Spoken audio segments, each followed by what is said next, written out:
Hello and welcome to the Tifo Football Podcast. I'm Joe Devine, and today I'm joined by Alex Stewart. Hello. Seb Stafford-Bloor. Hi, Joe. And the marvellous Chris Waugh, who joined us for the first 20 minutes or so to discuss Newcastle.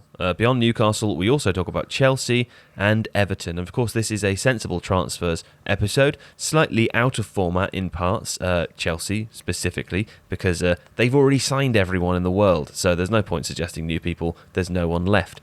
So we just talk about the players that they have signed, and that was a fairly interesting conversation.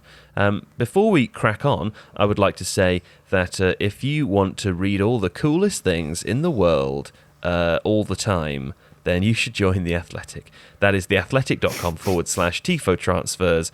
You get 40% off an annual subscription, which works out to £3 a month, I think.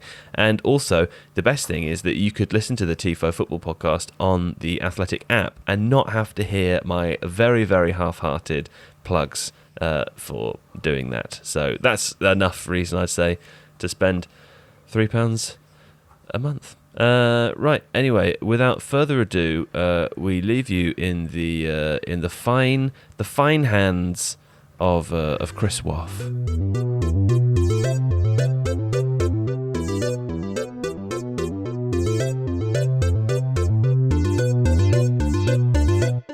Chris Waugh, firstly, goalkeeper Mark Gillespie has joined from Motherwell, and Jeff Hendrick has been signed on a free transfer after the expiration of his Burnley contract, which is the second is quite exciting there. So is there anything else in the offering that you know about? Danny Rose, maybe?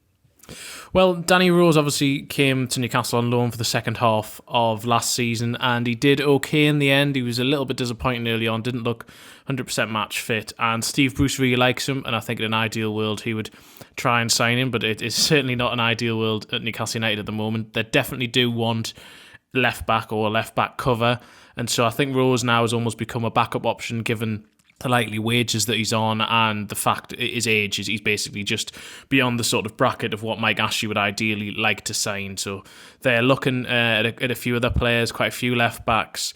I think they made a bit of an inquiry for Ryan Sessegnon, but that one looks highly unlikely. They've looked at POK's Dimitris Giannoulis. I think I've said that correctly. I don't believe they've yet made an offer, has been reported elsewhere, but they certainly have registered an interest about a fortnight ago, and he's one of the options, as is Ruggiero of Sassuolo, who I think would be the one of them all who they'd most want, but in terms of finances, it may be difficult to do that. There is also the backup option beyond Danny Rose of also Jetro Willems, who spent the first half of last season on loan at Newcastle. He's been recovering from a new knee injury, but Eintracht Frankfurt may want to offload him, and so Newcastle haven't completely ruled out that one as well.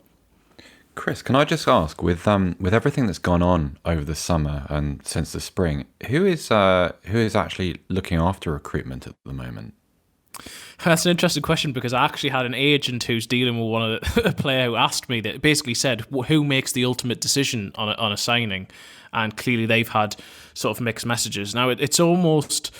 it has been over the last sort of 12, 18 months, it's almost a sort of collective approach whereby the players are often identified by the head of recruitment, who's Steve Nixon, then the managing director, Lee Charnley, and Steve Bruce, the head coach. The three of them discuss who may come in, and Bruce also proposes some players himself. Now, over the last few months, that obviously with the takeover on, takeover off, has become very confused in many ways, and so I think that there almost been three lists, to be honest. There was the list of what the prospective buyers may have had if they'd come in and who they may have wanted to sign. Then there is the long-term sort of recruitment list, ideas who, if Mike Ashley was going to remain owner for a decent period or in the interim, then these were the players who would sign. But then also more sort of short-term options now that really the club have had to backtrack really and realise, well, actually the current regime is in charge. So it's a difficult question to answer, but I'd say it's sort of a mix of those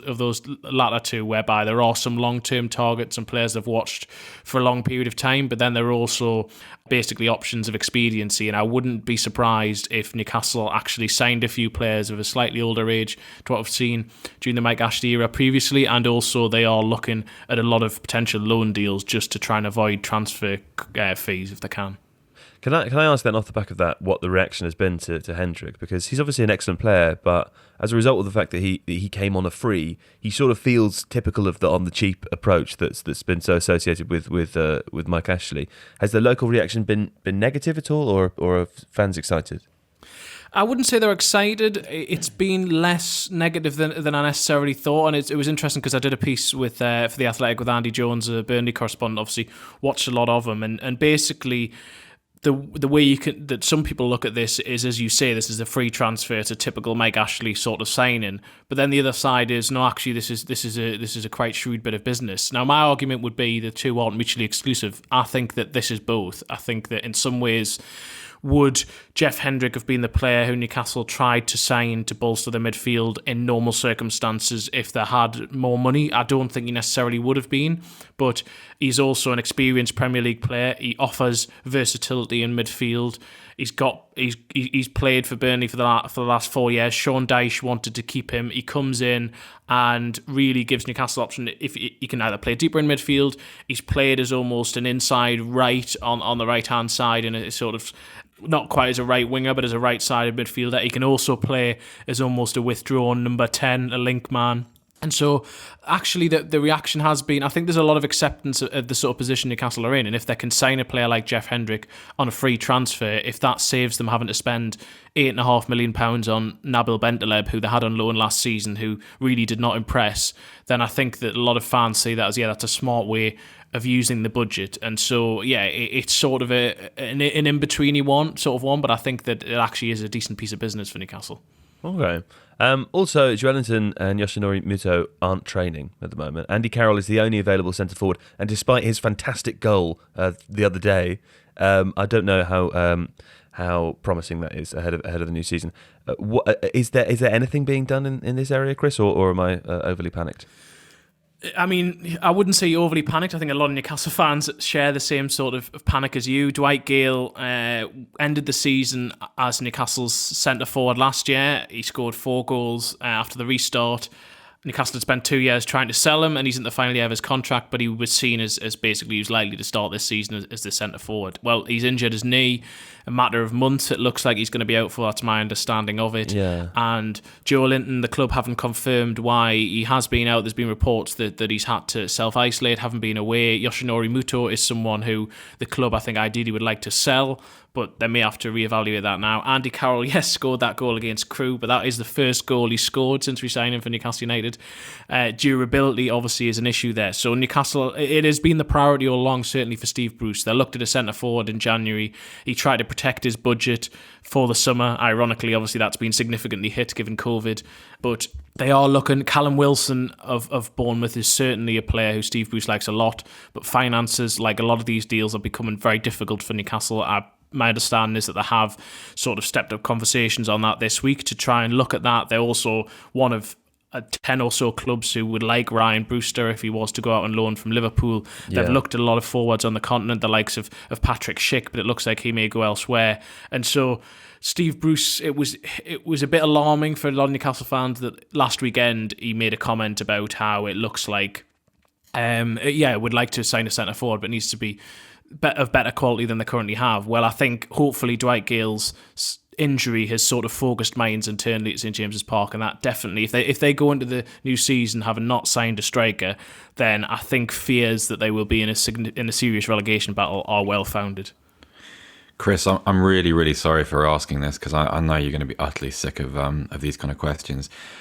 What's actually happening with the takeover situation? I know the original deal is not going ahead, but I've read quite a lot about sort of different interested parties, some seemingly a little bit more sincere than others. What's the landscape like around the club at the moment? It's a bit of a bizarre situation in that you have the takeover bid has been withdrawn from the consortium, which involves Amanda Staveley, the Reuben brothers, and PIF of Saudi Arabia. Yet all three parties insist that they're committed to potentially doing a deal. Mike Ashley, the owner of Newcastle United, says he's committed to the deal. The vast majority of supporters, given Newcastle United Supporters Trust, 97% nearly, are in favour of the deal, and yet it is not happening. as things stand. There are things going on behind the scenes, but I'm not trying to create any sort of false hope whatsoever. I don't yet see a pathway whereby that takeover happens, given everything that Premier League has said to both supporters and MPs in recent weeks. There are other parties who claim to be interested. Henry Maurice, an American businessman, chief executive of Clear TV, he keeps being linked, but there's a lot of doubts about whether he actually has the money. Why hasn't he yet made the full official bid, and why isn't that progressing to the owners and directors test if he wants to? There's been the BN Group, who are based in Paris but backed by Singaporean investors. They launched a bid a couple of weeks ago. That has been made in a lot of controversy in terms of alleged photoshopping of Barack Obama into pictures, and where is the money coming from for that, and big claims that Alan Shearer supposedly is back in the bid, which is, my understanding is not true. He hasn't been involved in it at all. And so really it's just become a bit of a farcical situation, and Newcastle fans and all of us, I suppose, on Tainter are just thoroughly sick of the whole thing. It's been a deflating 4 or 5 months where ethics and morals and geopolitics have been spoken about more than football, and in the end it's come to nothing. It's come to a situation where you have Mike Ashley still as owner, even though he admits he wants to be away, and really there is little enthusiasm going into the new season. So I don't have anything positive on that front, I'm afraid, to give Newcastle fans. I don't want to try and raise hopes artificially at the moment. Mike Ashley is in charge for the foreseeable future, and it is Mike Ashley who Steve Bruce has to try and get answers from and get money from, which basically every single manager previously has found very, very difficult. I've got a question that you might not be able to answer, but it's one that's been nagging away at me for a few months. Why does Amanda Staveley really, really, really want to be a part owner of a football club? Because I see this phenomenally successful woman who's extremely capable in all sorts of fields. And this is, I think, the 3rd or 4th time. Obviously, it's been with different levels of success, but the 3rd or 4th time she's been involved in this kind of process, not just with Newcastle, obviously. What is it here that I'm not seeing? That what's the appeal for her? It's a good question. It's one I'm not sure I can really answer in any sort of detailed way. I mean, George Culkin, my colleague, has obviously done interviews with her in the past and knows her a little bit better than me. I think partly, and this is from speaking to people in and around her deal, that I think it's sort of that fascination of what could happen at a club if you can get it at a stage whereby it's seen as a cliched sort of sleeping giant. If you look at all of the clubs she's wanted to buy at various stages, she was involved in the process to get Man City sold. Liverpool was of keen interest to her, and that was obviously before the last 3 or 4 years or so when they really have started to dominate both domestic and European football. And then Newcastle is, in a lot of people's eyes, possibly one of the few clubs who you think, given the support base and given the potential infrastructure you could have there, that you could really take for, and really, if you got it right, then you would be certainly heralded or hailed in the city. And so I think that that is just me guessing. I don't know for certain, but having spoken to people and sort of maybe supposition from that, I think it's partly that the adulation that would maybe come with that, and the gratification you may get as to having taken a club which for so long has underachieved to potentially a new level to which it just isn't at the moment. In Newcastle, there's definitely significant room to grow, and there's potential there, which is unfortunately what the club has become defined by. Yeah, I totally agree with that. And on that point, room to grow, when it looked like the takeover was happening, and I was watching supporters talking about what they thought was going to happen online, talking about players that they would like to buy and where they thought the club could be in a few years' time, what I often saw was that, Steve Bruce has done a good enough job that, he should be stuck with for the new owners at the beginning of the new season. But the expectation was that maybe a new manager or a new coach might come in a little bit later, someone of a slightly higher perceived calibre. What position does that leave Bruce and the supporters in now, given that that's less likely to happen and that Steve Bruce is, presumably there for the longer haul? Because, you mentioned something before about fans being anxious when he, hints that maybe there's not going to be any money spent on a particular position. Steve Bruce, I think, looks like a fantastic person. I'm sure he's a lot of fun to work with. He doesn't strike me as someone who would necessarily stand up harshly to Mike Ashley, not that it would really make any difference, I imagine, and he's maybe a bit of a yes man. Maybe that's really unfair, and that's just me, from an outside observation. But what? I mean, I didn't really ask you a question, but can you cobble something together from what I've said, Chris? I mean, it's a very interesting point, and I think that certainly over the last 10 years, every Newcastle manager there's been, except Rafa Benitez, has almost been seen as Mike Ashley's man, whether that's been a fair portrayal or not. And Steve Bruce is also linked within that. Benitez was very good at speaking publicly and almost distancing himself from the owner. He did that partly because he criticised him in public, but also just the way that he spoke, and basically because he was seen as being different to all managers who come before. Steve Bruce, in many people's eyes, whether it was fair or not, was seen as a reversion to type under Mike Ashley. He was managing the Championship at the time. He hadn't managed in the Premier League for a few years. He'd never really managed a club regularly in the top half, and I think he's done a pretty decent job, all things considered. He inherited chaos last summer. It has been a very difficult first 13, 14 months for him, and unfortunately it's going to be a very difficult few months ahead. I don't think Newcastle fans have really turned on him in bulk. There's some who certainly haven't liked the style of football for large periods, but he has started to try and progress that. But I think the next few weeks are going to be very difficult for him. He said towards the end of last season that Newcastle wanted to sign players the likes of Alan Saint-Maximin and Miguel Almiron who could help really progress the team, help basically quality signings. And as of yet, we've seen no evidence of that beyond, I mean, you could argue that Jeff Hendrick is a very good player, but he's come in on a free transfer, so people don't see that as investment. Newcastle have a limited budget, and they certainly need a striker. And at the moment, but I think you ask most neutrals and probably most Newcastle fans, and they would say that Newcastle are going to struggle this season. And therefore, I think the pressure may begin to tell on him. But it's a very difficult situation that he's in. I wouldn't say he's a yes man, but I also don't think he does command that sort of ability to be able to demand things from above. Because of the situation that Mike Ashley and Newcastle are in, that Mike Ashley wanted to sell. He has no real interest in putting any more money into the club. But also because basically every single manager, including Rafa Benitez, couldn't get what they wanted from Mike Ashley. And so I think that Bruce will find just how frustrating it is to work under this regime in the next few weeks. And he says that he keeps knocking down the door, and I'm sure he does, but that doesn't necessarily have any impact on Mike Ashley when he's got other things to think about with his other businesses. Yeah. No, listen, I like him. I think he just seems like a really nice guy. Right, he Chris, is a very nice guy. Thanks so much for coming. Really appreciate that. And that was a fascinating bit of insight into Newcastle United. You have to leave now, so you're going to leave us to talk about Everton and Chelsea, I believe, are the other two teams. But hopefully we can have you back in the near future, and we can dedicate a whole episode to Newcastle. Absolute pleasure, yeah. No, anytime.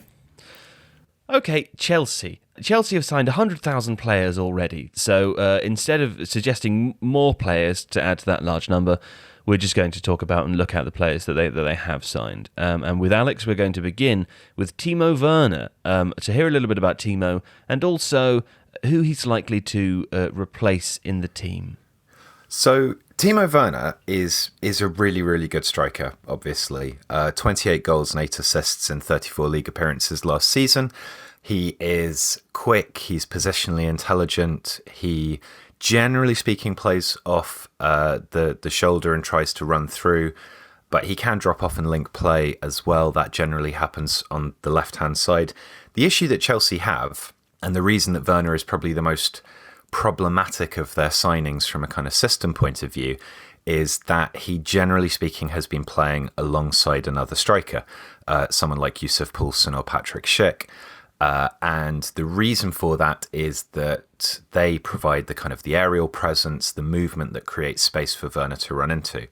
So while Chelsea have signed somebody really, really good, is Lampard going to use him in a system that most suits him? Obviously, Lampard has used three at the back occasionally, but when he's done that, he's used a central striker with two inverted wingers either side, or he's used a 4-2-3-1 or a 4-3-3.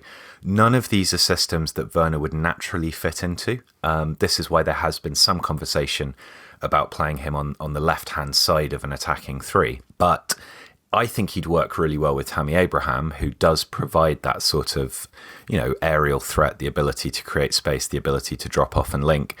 But I can't see Lampard changing up everything that he's done previously in terms of the way he sets his team up to accommodate both Werner and Abraham.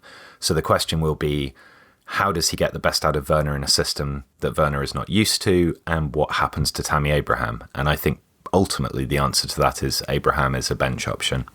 So as of Wednesday, Alex, Chelsea completed their deal for Ben Chilwell, which we believe is, according to Transfermarkt, is in the £47 million region.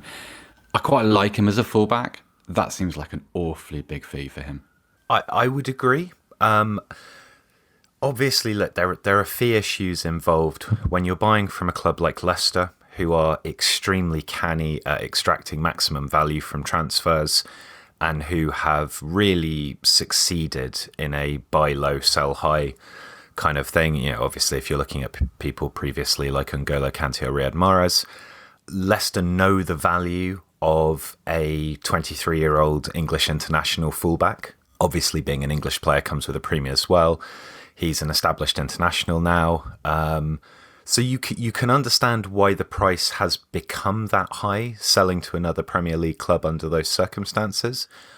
But it also does seem like a strangely high valuation if you're Chelsea, given that, you know, you're spending an awful lot of money in other areas. There's still obviously this link with Havertz. They've spent a lot on Verna. They've spent a lot on Ziyech. So are there equally good options out there if you remove the nationality, which I think is a consideration, because obviously there needs to be a certain number of homegrown players within the squad. But there are left backs who are as good who you could get for less money. I mean, United are being linked with Sergio Reguilon for £25 million, who was, you know, metrically at least one of the outstanding left backs in La Liga last season, and clearly costs a fraction of the price. I suppose what Chelsea would say in response to that is the requirements for being a fullback in La Liga versus the Premier League are a little bit different, just in terms of the dynamism required. I don't know whether I agree with that might be their argument. I think what's interesting to me is that we know what Chelsea's problem is. It exists, you know, between their goalkeeper, their centre backs, and, you know, on both sides of the defence.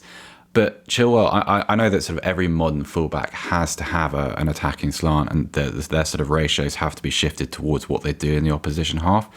But Chilwell, to me, in a way, he's kind of Leighton Baines, in that good attacking player, really good attacking player, really nice crosser of the ball as well, nice technique, underlaps, overlaps. But defensively, does he get them anywhere closer to where they need to be to sort of bridge the gap between where they are now and obviously where they want to be? I don't know. For me, it's a no. I think it depends on how you view defence as a way of playing. You know, Chelsea, again, probably would argue that the more that they attack and the more that they keep the ball in the opposition half, the less they have to do defensively. I mean, Chelsea clearly can't coach a defensive structure at the moment. That's a very apparent issue, whether they're playing 3 at the back or 4 at the back. And, you know, for all the good that Frank Lampard has done in terms of getting Chelsea playing nice attacking football, defensively, they've been shambolic at times. You know, they're leaving far too much space. They're exposing their centre-backs to players running onto them. The press is effective from the midfield forwards, by and large, but there are large gaps that open up between the midfield line and the defensive line. You're right, Chilwell's not going to solve those problems, but if Chelsea perhaps get a greater degree of dynamism from an attacking fullback on the left-hand side, they can keep the ball forwards, they can begin the press higher up the pitch, and they can possibly protect that defensive line a little bit better through the overall proactivity of the way they play. I mean, like you, I'm not convinced by that argument, but that's probably the argument they would make. Yeah, that's a fair point. It's interesting. I'm actually fascinated to see how it works out. Let's move on to Hakim Ziyech though. It's kind of old news because we've known about it for a very long time. We've also spoken about it with Liam Toomey, and we've done a video on the Tifo Football YouTube channel. First of all, where's he playing in this formation now that we're a little bit more settled on the way Lampard wants this side to play? One would assume that he's going to play as an inside right, he can do that in a 4-2-3-1. He can do that in a 4-3-3 or a 3-4-3. There is also definitely an option to play him through the centre as a 10. Arguably, you could even try playing him as a very, very advanced, aggressive kind of Metzala on the right-hand side, possibly even the left-hand side of a midfield 3.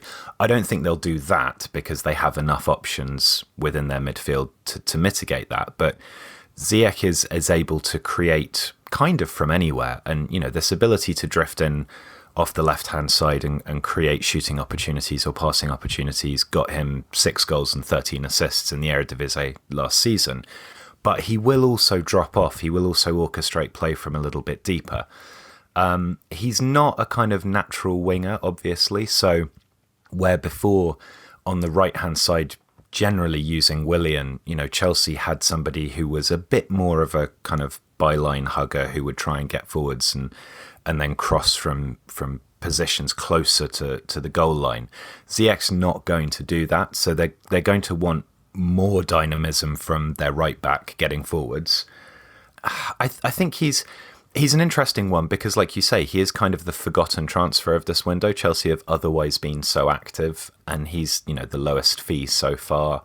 But I think in some ways he's the most interesting acquisition for them because he does offer the ability to sort of shape, he will fill a hole depending on where the other players go and how Lampard sets his system up otherwise, because I think he's a smart enough player to be able to do that, to be able to adapt and play in different positions, which he did successfully for Ajax last season. I mean, Ajax had various injury issues, and Ziyech, yes, he was probably the outstanding creative player in that Ajax side, but he would move around depending on where he was needed most on the basis of where the gaps were, and he excelled in all of those positions.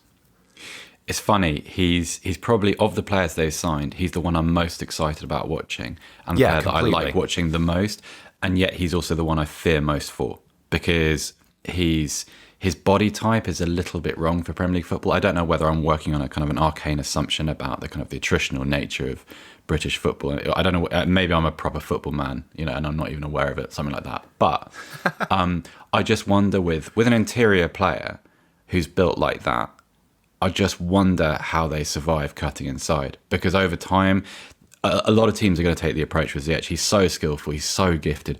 A lot of teams are just going to kick him to pieces, and that's going to be part of the game plan. They're going to Ander Herrera him, essentially. So I just wonder how he's going to stand up to that. Someone I'm not worried about, because I just think he's too good to fail, is, and this isn't quite completed yet, Kai Havertz. We think that deal is done, but it just hasn't been announced. And he is he's a sensational footballer. Talk a little bit about him, please, Alex. So Havertz, I think it's not unreasonable to say, has the potential to be, one of the world's best 3 footballers over the next 5 or 10 years. Yeah, completely agree. And I think what you're looking, what you get with Havertz is extraordinary speed.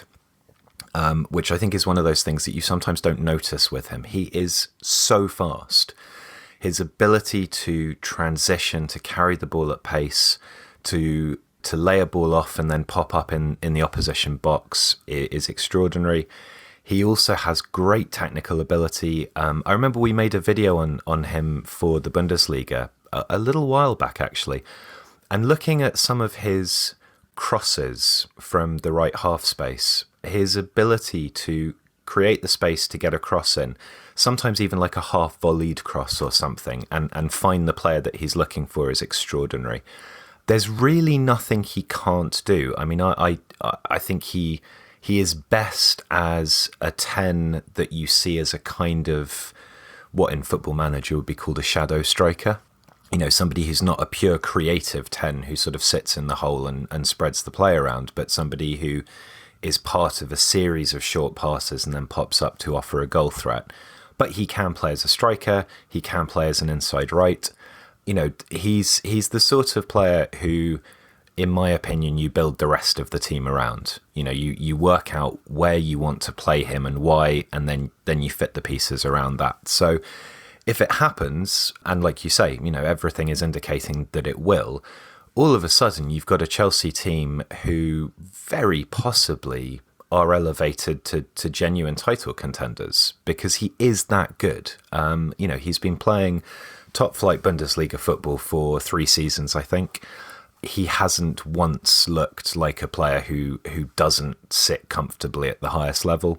There is a pace and an intensity to German football that I think transitions really well to the Premier League. So the concerns, for example, that you have around Ziyech, I don't think they apply to Havertz. He's tall, he's strong, he does have this pace. And yeah, he elevates a team immediately. And this is a team who are already pretty well stocked with attacking talent, right? You've got Pulisic there, who's been fantastic. You've got Verna, you've got Tammy Abraham, who's probably the best English striker around at the moment, maybe apart from Danny Ings on form. There's a lot of options there. You know what I like about Havertz? Obviously, beyond all the things he does ever so well, it's the way he carries himself.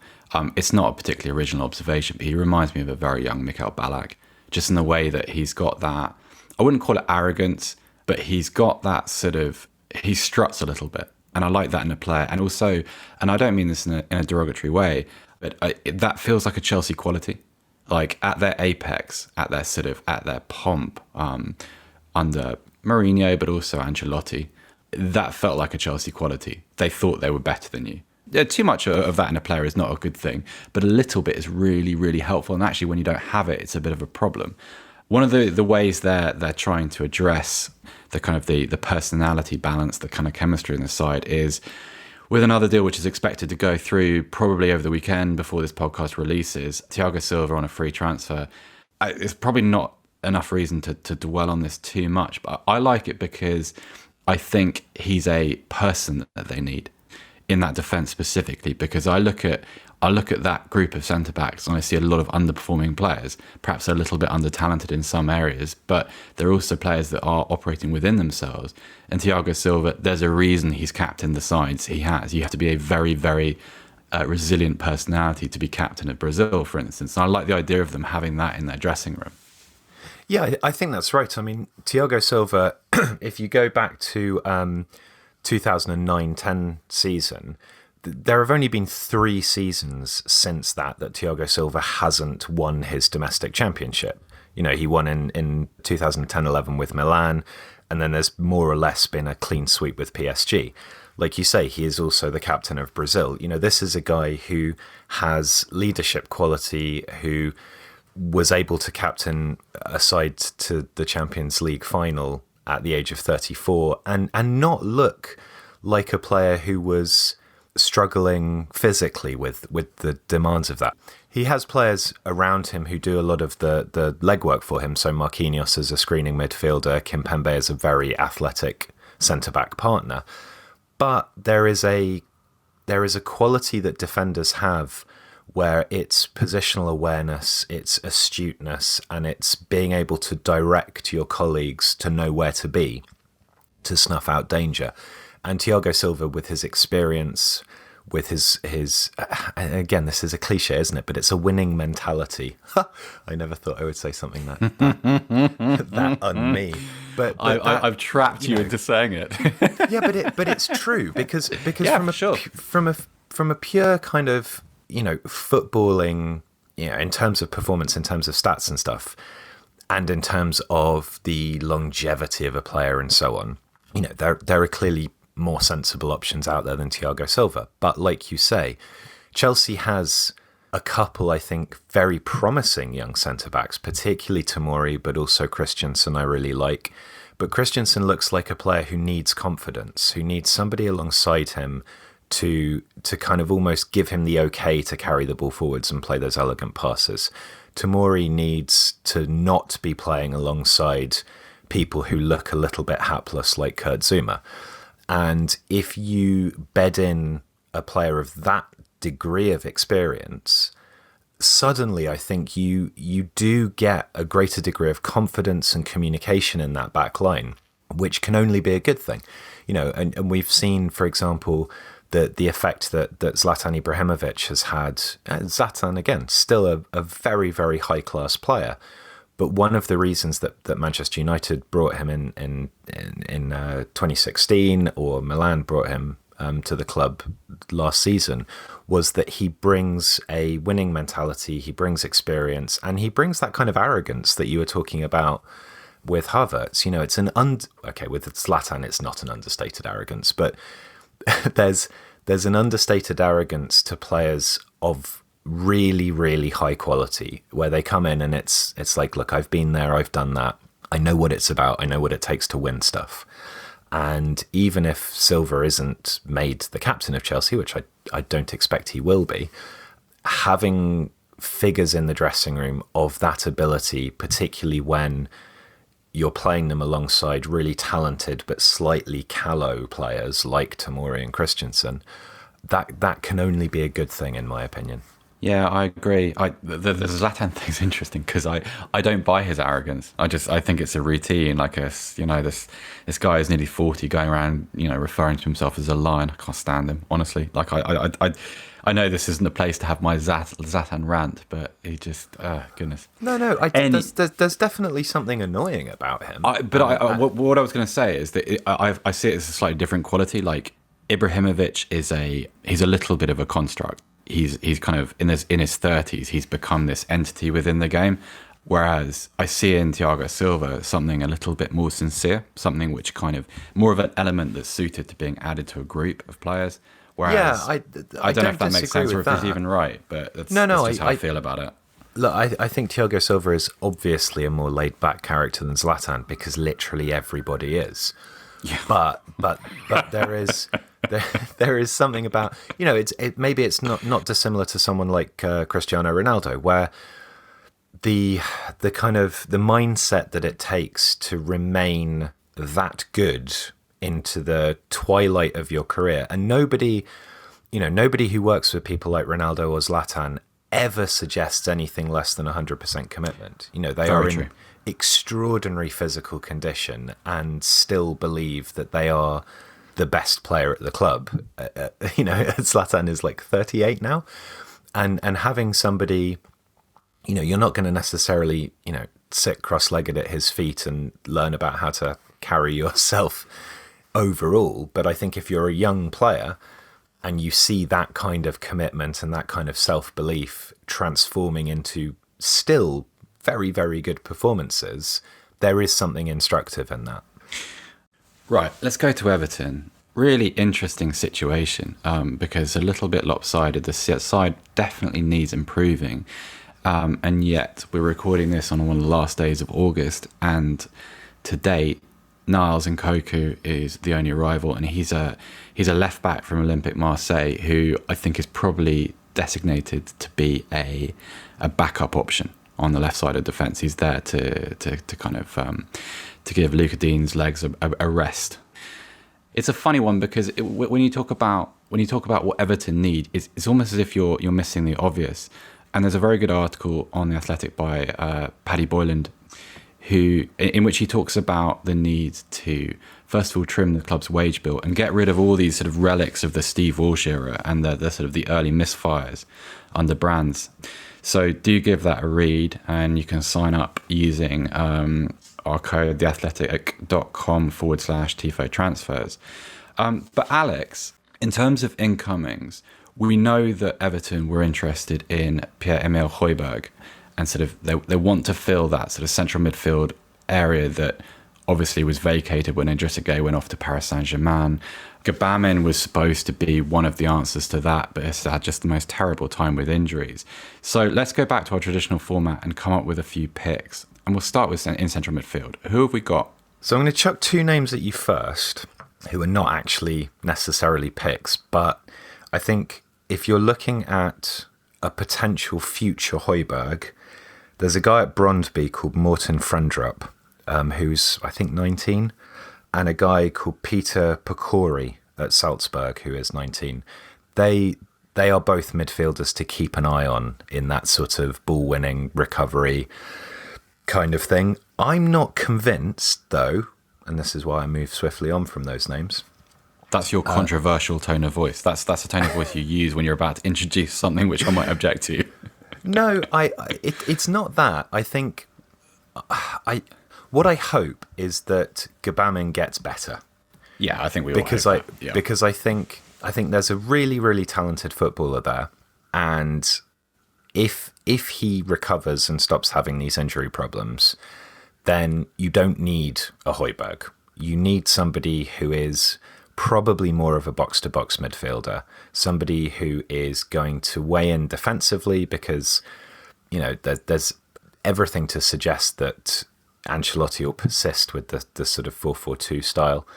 So you need the balance there, and that's got to be somebody who can get forwards and can pop up in the opposition box, but will also weigh in defensively. So I don't think Højbjerg would have been the right player for that. Now, that may be that they were looking at him because the prognosis for Gbamin is just bad, and that would be a real shame.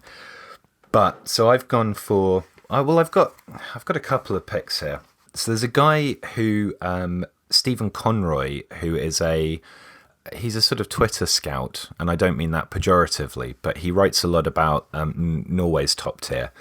And there's a guy that caught his eye, who I then went away and looked at, called Johan Hove, who's at Strømgodset, and he is a 19-year-old midfielder, really, really good. Like, looks fantastic, very, very good presser, high for interceptions, proper box-to-box, decent passer of the ball, would be relatively inexpensive. 19 is maybe a bit young for Everton at this point, but as somebody who could add dynamism and could add the ability to link play up between the midfield and the forward line, which is quite exciting at Everton, to be fair. I think he's a really interesting prospect. Another guy, Lucas Calvac, he's at Vittoria Pilsen, or Plzen, I'm not entirely sure. I think it's Pilsen. I think it's Pilsen. He's 25, so he's a little bit older. He's a little bit more established. He's a really, really good tackler and ball winner. He's a very kind of proactive defender in midfield. The thing I really like about him is that he wins the ball often, but then when he wins the ball, he's straight up kind of carrying it. He's not winning it and looking to offload it straight away. He looks to find a place that he can run. He then passes it out to an overlapping fullback or something. But there's again a dynamism there where it's not just somebody who is nipping in and winning the ball and then giving a safe pass. It's somebody who immediately is looking to transition. We've seen with Souček at West Ham that if you're a good enough player, the jump from the Czech top tier to the Premier League is not an insurmountable one. And he looks like the sort of midfielder who I think would fit in Everton. He just looks right to me. He's also more physically dominant than Hervé. He's taller, he's stronger, he's a little bit quicker. So yeah, he's I think someone who's worth looking at. So something that's come across our radar whilst we've been recording is that Sky Sports are claiming that a deal for James Rodriguez is nearly done. Just speaking from my own opinion, I'm a little bit sceptical about that and some of the reporting involved in it. That just reflects my opinion. So we'll wait and see. But we are recording this on Friday, so you never know. Maybe something gets done over the weekend, but we shall see. I'd just say on James, actually, there's an interesting couple of points there. He worked really well under Ancelotti at Real Madrid. James also at Bayern, when he was on loan there, kind of reinvented himself as an 8 who dropped off, sprayed the ball around, was very much the kind of focal point of the passing midfield there. Always moving, always making himself available, using his ability to take the ball under pressure to facilitate other players doing stuff. Obviously, he kind of exploded into the world conscience or consciousness is the better word, as an attacking 10.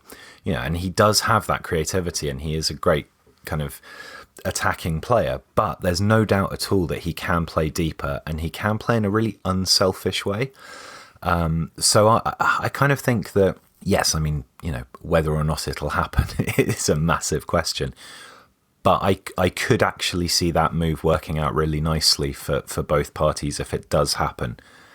because I still think he has a lot to offer, and I think he can offer that in that sort of more constructive role, deeper, rather than being, the attacking focal point. Oh, I completely agree with you. I think if it did actually happen, I think he'd do very well. I think he works with Ancelotti.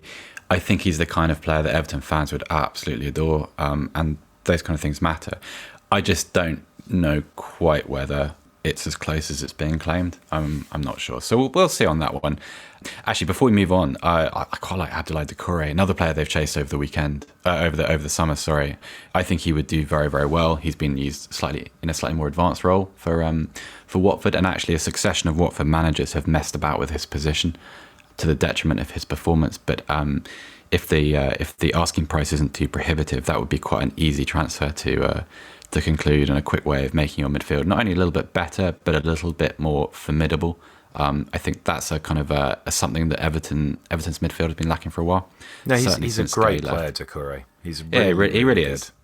I think he's really underrated. If he played for a club that wasn't Watford, if he was on television more often, for instance, I think he would be more highly rated. But watching him live, Vicarage Road is a wonderful place to watch football. I had the opportunity to go there quite a lot over the last couple of seasons. Just you see how good a player he is, and actually he has that sort of man against children dynamic. When he carries the ball through a midfield, he just looks like someone's older brother, and he is he's just a fabulous player. We're going to move on though. One of the other players that Everton had an interest in earlier in the summer, and in summer it's nearly autumn, was Gabriel, the Lille centre half, who we think is just about to join Arsenal, so not set for Goodison Park. But they do need a centre-back because, I don't know, maybe I'm being terribly unfair. I'm not sure what I think of Yerry Mina yet. There are games when he looks excellent, games when he looks dreadful. I'm not quite set on which one of those better represents him. Michael Keane, I think, is okay. I think he's given a little bit too much attention because of the colour of his passport. I was a little bit bemused to see him in the England squad. I just feel like I don't see a situation where he's ever going to be an England first choice, and therefore I don't know. That's just a gripe at Gareth Southgate. Mason Holgate I really like. I think he's an excellent player, and Jared Branthwaite made a few appearances at the end of last season and should develop quite nicely, but clearly they lack a little bit in that area. So do we have some picks, Alex? We do have a couple of picks, yes. I think it's also worth pointing out that one of the very few Schalke players to emerge from last season with any credit at all was John Joe Kenny, who's coming back to the club and has played really well as a progressive right back. So I think that will bolster Everton in the overall defensive department, and someone that I'm excited to see hopefully get more game time. In terms of centre-backs, I've gone young because I tend to with picks, because I think it's important, unless you're a really, really established side where resale value and so on is less important. I think if you're looking to recruit, if you can find younger players, they A, tend to be less expensive, and B, potentially have a resale value. Martin Ehrlich, who is a 22-year-old Croatian 6'4", has played the majority of the games as a right-sided centre-back for Spezia, who just got promoted to Serie A for, I think, the first time ever. And he's been really, really good. He's very, very solid. He's quite aggressive. He's got a little bit of bastard about him, which I quite like. Which I also like. A bit of a shit house. Never hurt. Just a smidgen. Yeah. The two things that kind of really stand out, I mean, he wins over 75% of his defensive duels, which is kind of a good benchmark for a good defender, because it shows partly that when he does get involved in a defensive duel, he wins it, but also it tends to indicate that he's picking his battles well. He's not going in for things that he can't win. He also has that, again, it's a word I probably overuse, but proactivity in defence. So you can see when, for example, if someone's attacking down, Spezia's right flank and the fullback's too high, he's very, very quick to cover over. He's always looking for where is the danger coming from, where's the hole, and can I get there and plug it? and then quickly getting back into the defensive shape. And that's something I really like with defenders. I think particularly if you're playing in a team that has quite aggressive fullbacks, you want a centre-back who has the physical ability and the awareness to cover over and always be looking for that danger. So he's a nice option. Probably a player I prefer is a guy called Miles Robinson. He is at Atalanta United over in MLS. In last season's MLS Best 11, he was picked as one of 3 defenders. He's 23, 6'2", very, very athletic, very quick over the ground. Again, good awareness, good kind of covering depth. He's he doesn't get himself sucked forwards so that balls can be played over the top. He's a very committed defender. He makes a lot of blocks with his body. He's quite happy to kind of throw himself in front of shots. Has a good sort of physical position when he's standing a player up 1v1, and just looks like an accomplished defender. There's defenders sometimes you see. We were talking about this in the Man United pod, where someone like Lindelof, for example, who's a very competent defender, but always just looks like he's maybe a little bit panicky, slightly out of control. Slightly out of so control. Slightly. Yeah. Robinson looks extremely calm. He looks very measured. He looks like somebody he's not worried about overcommitting. He chooses his moments to push up to make a tackle well. And he exudes a sort of a calmness. And I think when you're playing alongside, for example, someone like Yerry Mina, who does have those moments where he pushes up too quickly, or he is, a little bit forceful in going forwards for an aerial challenge, you want to have somebody alongside them who is more measured and more calm and can just kind of keep that defensive shape, keep the line a little bit better, and sweep in behind if there's a mistake. And I think Robinson has those attributes. It's funny, you don't get many centre backs coming from MLS straight into English football. One of the only ones I can think of, and I might be wrong, and please feel free to correct me, internet. I think Tim Ream around 2013 maybe went to Bolton from I think New York. It's almost as if it's kind of, that's one of the last areas of that weird MLS prejudice that exists, because MLS has really improved. If you haven't watched it, as a product, as entertainment, it's become so quick. Like I watched the playoffs last season, and okay, so the timings are a little bit difficult for someone that's living in England, but just great fun, and there's a lot of very gifted players in that league. They tend to be very gifted attacking players. It's almost as if the growth has been a little bit lopsided. So I wonder, I'd be interested if a club of Everton standing, because Everton signing a centre back is not the same as Bolton signing a centre back, or where Bolton were when Tim Ream joined. It's that they're a major club. So I wonder whether there'll be a little bit of kickback as a result of that. Yeah, possibly. But I think you're right about MLS being a very attacking league. It seems like if you're, potentially a very, very good South American attacking talent under 23, it's where you're going first. And if you therefore stand out as a defender in that league, that probably says something about you.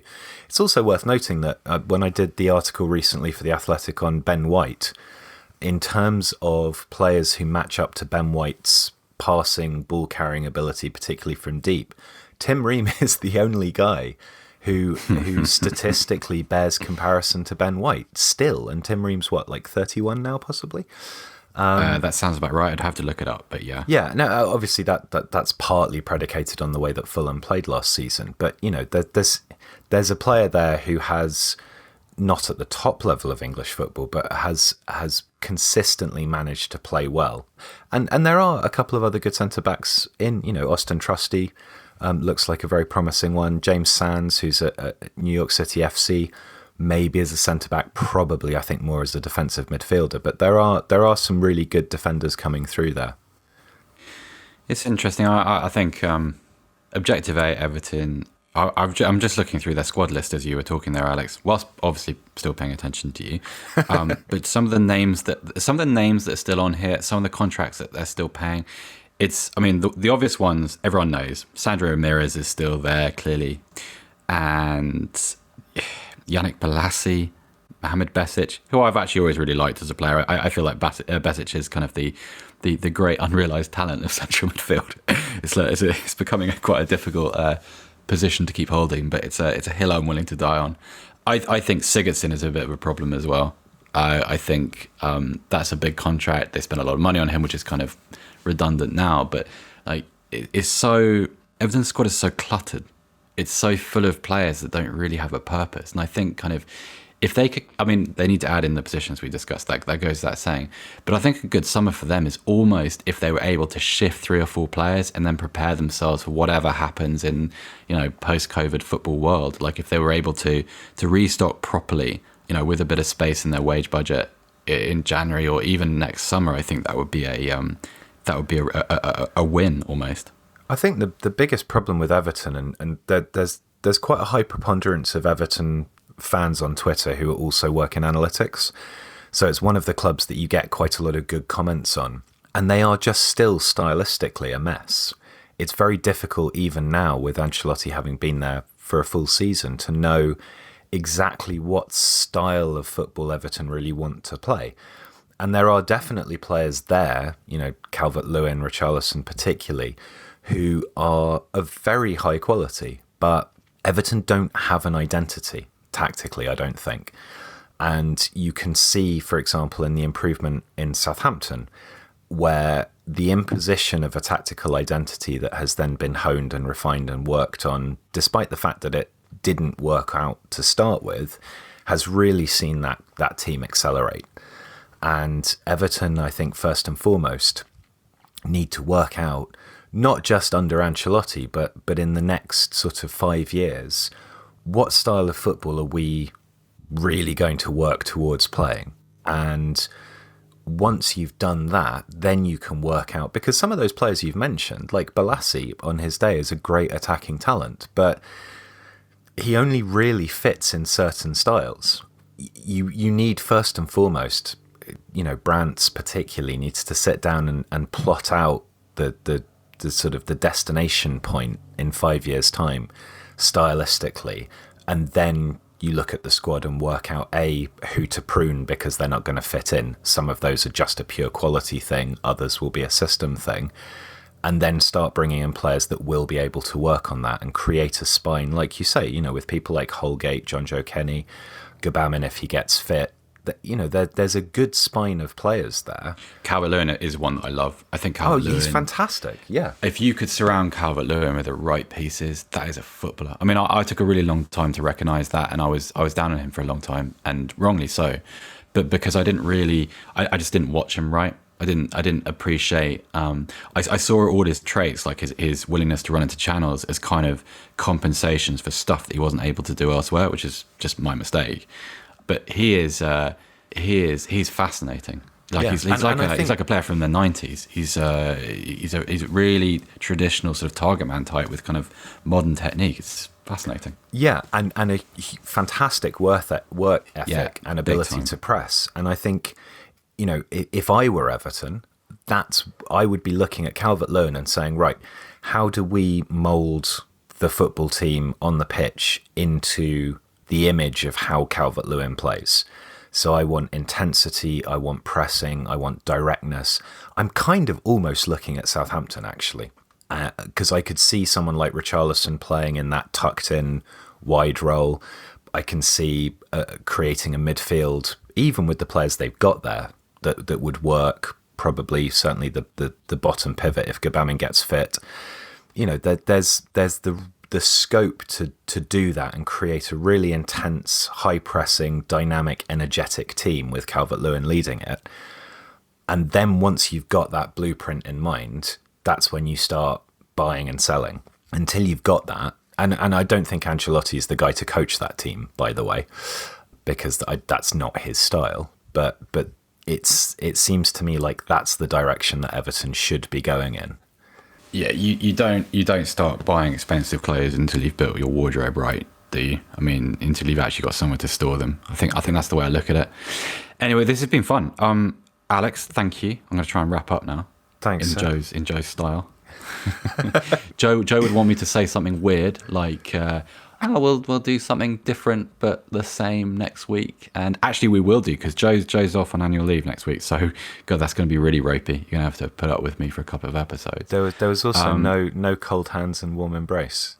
Which No, like I feel for like one, that's a missed little bit out. of an infringement. Like it's a kind of like there's imitating, and then there's trying to make everyone feel at home, and then there's just thieving of intellectual property, and that's very much Joe's thing. But he does like to have like an awkward goodbye where he just stops talking. So we'll do that right here.